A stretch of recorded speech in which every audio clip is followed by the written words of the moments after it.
Assalamualaikum warahmatullahi wabarakatuh. Jumpa lagi dengan saya di channel Kang Hayat. Pada kesempatan kali ini saya ingin mengulas tentang persyaratan yang akan mengikuti sertifikasi dosen sesuai dengan PO-PAK atau sesuai dengan ketentuan yang ada di PO-PAK ini. Tapi sebelumnya silakan simak yang satu ini.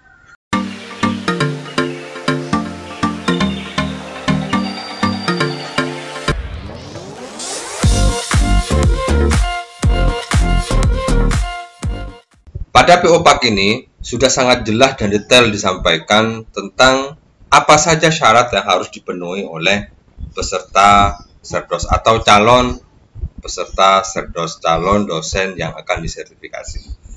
Silakan bisa dibuka di halaman 9 dan 10. Itu sudah ada ketentuannya di halaman 9 dan 10 berkaitan dengan syarat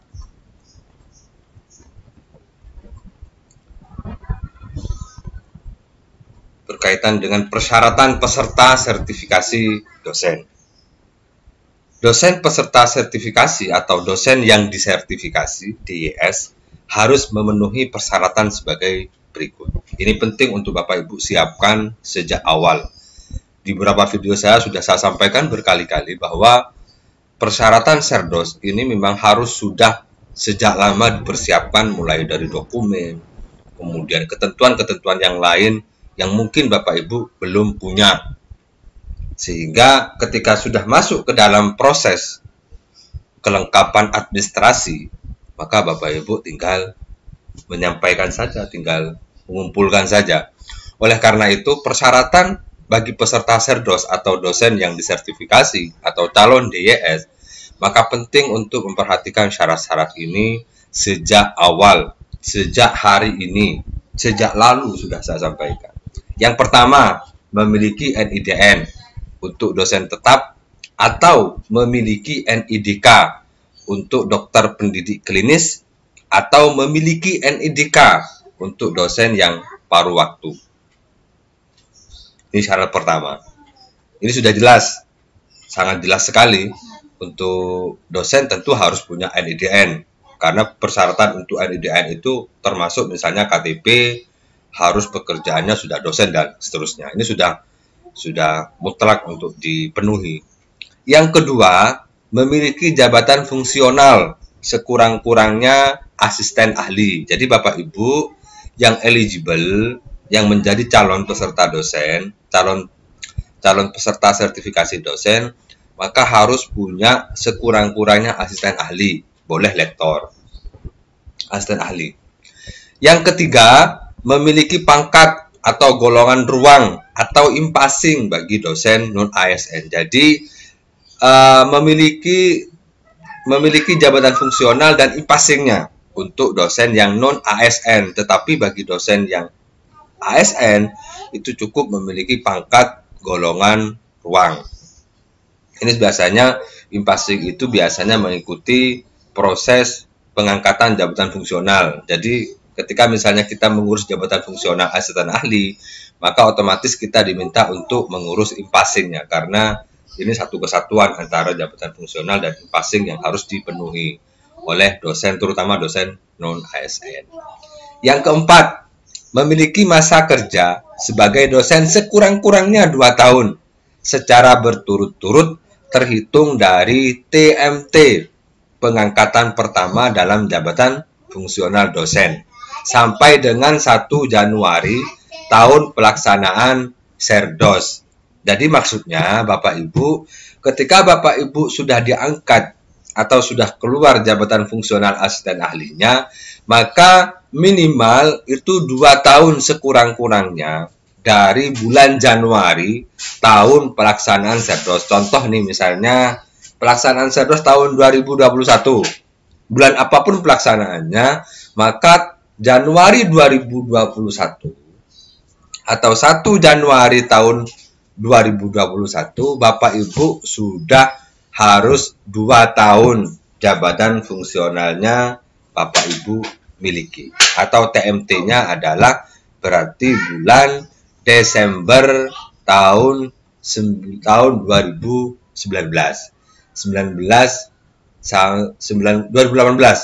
2018 tahun pertama, 2020 tahun kedua. Nah, masuk tahun 2021 itu minimal sudah harus 2 tahun sekurang-kurangnya berturut-turut dari TMT jabatan fungsional.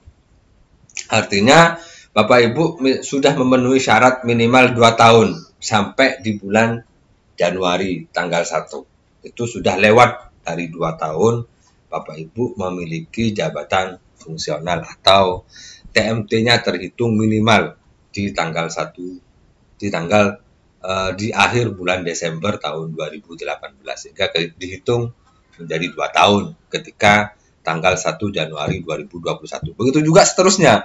Kalau misalnya nanti pelaksanaan Serdos tahun 2022, maka tanggal 1 Januari tahun 2022, Bapak Ibu sudah 2 tahun memiliki jabatan fungsional sesuai dengan TMT. Nanti dilihat dari TMT. Syarat kelima, memenuhi beban kerja dosen atau BKD 2 tahun secara berturut-turut. Jadi kalau misalnya syarat minimal 2 tahun jabatan fungsional untuk menjadi calon peserta dosen yang disertifikasi, maka otomatis sejak Bapak Ibu mendapatkan atau TMT Bapak Ibu turun atau jabatan fungsional Bapak Ibu asal ahli misalnya turun, maka 2 tahun berturut-turut itu Bapak Ibu harus membuat BKD memenuhi kerjaan dosen. Mulai dari pengajaran, kemudian penelitian, sampai kepada pengabdian. Itu harus membuat memenuhi beban kerja 2 tahun berturut-turut. Jadi sejak TMT sampai di syarat minimal pelaksanaan Serdos. Kemudian yang nomor 6, memenuhi nilai ambang batas atau passing grade tes kemampuan dasar akademik atau TKDA dari lembaga yang diakui oleh Kemdikbud-Ristek atau Kemendikbud-Ristek. Jadi Bapak Ibu, TKDA yang dulu sebelum pelaksanaan Serdos tahun ini itu sebagai bagian dari nilai gabungan yang juga bisa menentukan calon peserta DYS itu untuk menjadi DYS, tapi sekarang TKDA itu menjadi syarat utama untuk dipenuhi sebagai bagian dari calon dosen yang akan disertifikasi. Jadi Bapak Ibu, TKDA ini juga masih banyak yang bertanya ke saya, Pak, bagaimana kalau yang belum punya TKDA? Maka sudah harus disiapkan sejak awal, Bapak Ibu. Di video-video lain sudah saya sampaikan, disiapkan sejak awal tentang TKDA ini. Kenapa? Karena nanti prosesnya panjang, mulai dari mencari tempat yang diakui TKDA-nya, contoh misalnya seperti Bappenas itu diakui TPA atau TKDA-nya. Sehingga ini menjadi penting untuk Bapak Ibu menyiapkan sejak awal, sejak dini, agar apa? Untuk mengantisipasi ketika sudah dimulai proses pelaksanaan sertifikasi dosen, maka Bapak Ibu tinggal menyiapkan saja. Tapi kalau Bapak Ibu belum punya TKDA, maka Bapak Ibu tentu harus mencari dulu. Ya kalau misalnya pas pelaksanaan TKDA-nya proses portofolio dari Serdos belum dilaksanakan. Kalau sudah dilaksanakan berarti kan lewat begitu saja. Karena satu syarat tidak dipenuhi, maka otomatis Bapak Ibu gugur dengan sendirinya. Karena ini merupakan syarat portofolio yang harus dipenuhi sejak awal. Kalau Bapak Ibu sudah administratif dokumen portofolio lengkap, maka Bapak Ibu tinggal melanjutkan saja ke proses berikutnya. Tapi kalau salah satu dari syarat ini Bapak Ibu tidak dipenuhi, maka Bapak Ibu harus menunggu tahun depan.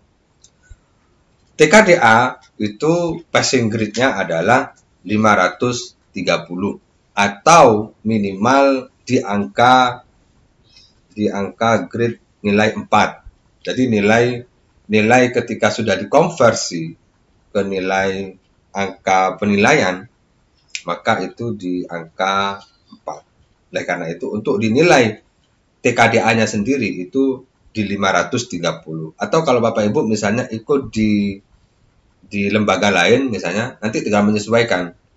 Di pedoman konversi itu sudah ada nilai 4 Karena kalau di pedoman penilaian Serdos itu kan nilai 1, 2, 3, 4 sampai 7. Maka di nilai 4 itu ambang batas minimal penilaian TKDA. Jadi kalau TKDA-nya misalnya di penilaian TKDA 530, maka itu sudah dikonversi menjadi nilai 4. Jadi minimal itu memang nilai kelulusan dari sertifikasi dosen itu dinilai 4. Jadi ini diperhatikan sekali. Jadi kalau misalnya tidak memenuhi 530, maka ya harus tes ulang. Nah, itu pentingnya untuk persiapan sejak awal. Kalau tidak lulus, kalau tidak memenuhi syarat 530, maka bisa ikut ulang sampai memenuhi 530. Kemudian yang ketujuh, ini sama dengan TKDA, yaitu TKBI atau tes kemampuan bahasa Inggris, yang ini juga dibatasi ambang batasnya. Ambang batas TKBI juga sama, yaitu di passing grade 4 atau nilai 4 untuk kelulusan Serdos. Tapi untuk di nilai-nilai yang lain, misalnya seperti TKBI sendiri itu 477, itu sudah masuk ke nilai 4. Untuk TOEFL, itu TOEFL 477 sudah masuk ke nilai minimal atau di nilai passing grade. Kalau misalnya TOEFL jenis CBT 477 itu TOEFL jenis ITP, PBT, RPDT. Kalau TOEFL misalnya jenis CBT misalnya itu 153. Itu sudah ada ketentuannya dalam penghitungan konversi penghitungan Serdos itu sudah ada. Misalnya ketentuannya misalnya TOEFL ITP, TOEFL CBT, kemudian TOEFL IBT dan seterusnya itu sudah ada nilai-nilainya. Nanti silakan Bapak Ibu bisa cek kembali di PO Pak ini juga sudah ada penilaiannya di halaman berikutnya, tapi saya tidak jelaskan di sini. Saya hanya menjelaskan tentang ambang batasnya saja. Jadi ambang batas TKDA dan TKBI itu sama di passing grade 4 atau di batas minimal 4. Berapa batas minimal 4? Itu penghitungannya ada di PO Pak di halaman berikutnya, halaman terakhir kalau nggak salah. Nanti ada hitung-hitungannya. Misalnya CBT, ITP dan seterusnya itu berapa. Jadi itu. Kemudian yang terakhir, yang ke-8, Bapak Ibu juga harus memenuhi syarat memiliki sertifikat program peningkatan keterampilan dasar teknik instruksional atau pekerti atau Applied Approach atau AA dari perguruan tinggi pelaksana program pekerti atau AA yang diakui oleh Kemendikbudristek. Jadi beberapa bulan yang lalu Kemendikbudristek sudah menyampaikan bahwa pekerti atau AA yang diakui berasal dari perguruan tinggi yang sudah bekerja sama.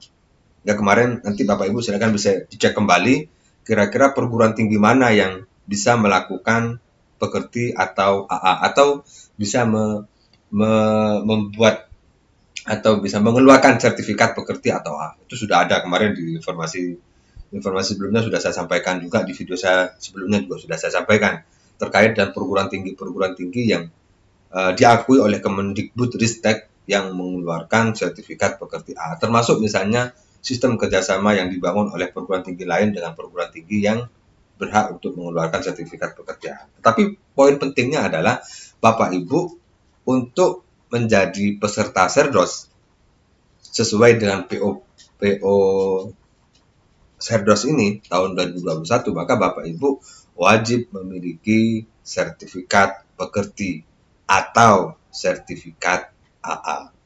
Sehingga dengan begitu kelengkapan persyaratan dari 1 sampai 8 ini mutlak untuk dipenuhi. 1 tidak ada maka Bapak Ibu tidak akan lolos. Karena ini syarat wajib sebagai bagian dari proses pelaksanaan Serdos. Semoga bermanfaat. Silakan Bapak Ibu disiapkan sejak awal, disiapkan semua dokumennya, mumpung untuk proses pelaksanaan Serdos hari ini masih belum ditetapkan tanggalnya dan seterusnya. PO ini akan membantu Bapak Ibu untuk bisa melengkapi sejauh mungkin tentang dokumen-dokumen itu, tentang syarat-syarat ini. Karena kalau syarat ini tidak dipenuhi, maka Bapak Ibu tidak bisa sampai proses ke berikutnya. Jika ada pertanyaan atau perlu didiskusikan, silakan bisa tulis di kolom komentar berkaitan dengan pelaksanaan Serdos. Untuk Bapak Ibu yang baru bergabung dengan channel saya, silakan untuk yang mengetahui berkaitan dengan persyaratan ShareDOS, ketentuan ShareDOS, dan lain-lain sebagainya. Di video-video yang lain juga sudah saya buatkan, termasuk untuk persiapan ShareDOS yang terbaru atau ShareDOS Smart. Semoga bermanfaat, terus ikhtiar, semangat, dan produktif. Assalamualaikum warahmatullahi wabarakatuh.